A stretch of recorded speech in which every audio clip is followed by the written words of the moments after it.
Thank you so much for tuning in today. You're listening to The Daily, and I'm your host, Amy Carlin. At the most recent General Conference of The Church of Jesus Christ of Latter-day Saints, the prophet, President Russell M. Nelson, announced 12 new temples to be built around the world.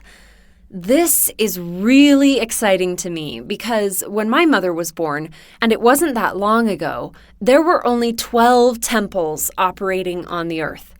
Now, 12 temples were announced at just one conference.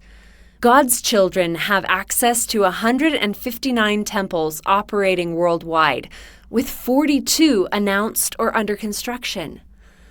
While President Nelson announced the locations, the gasps, laughter, and whoops from the conference center could be heard through the broadcast, and I'm sure that they were also echoed in church buildings and homes around the world.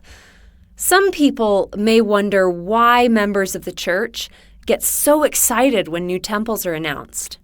For one thing, many members have served missions in these locations, or they have another special connection to the areas. The truth is, we love to hear that more of God's children will have access to the temple. Each temple is engraved near its entrance with the phrases, "Holiness to the Lord" and "the house of the Lord," because the temples truly are God's house here on earth. President Nelson reminded us that the time we spend in temples is crucial.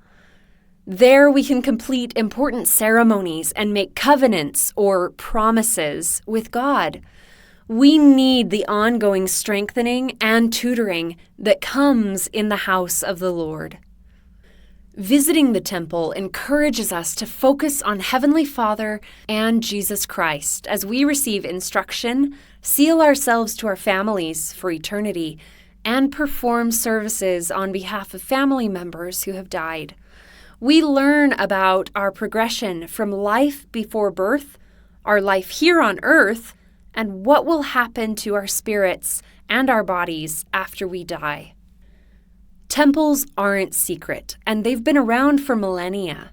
The first temple mentioned in the scriptures is the tabernacle built by the children of Israel in the wilderness.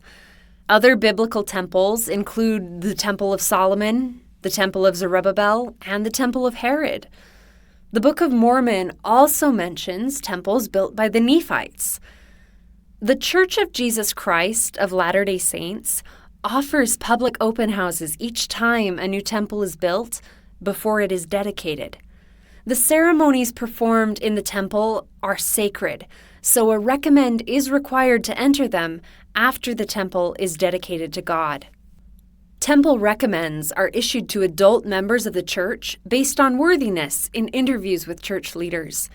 Youth over the age of 12 can also receive limited use recommends.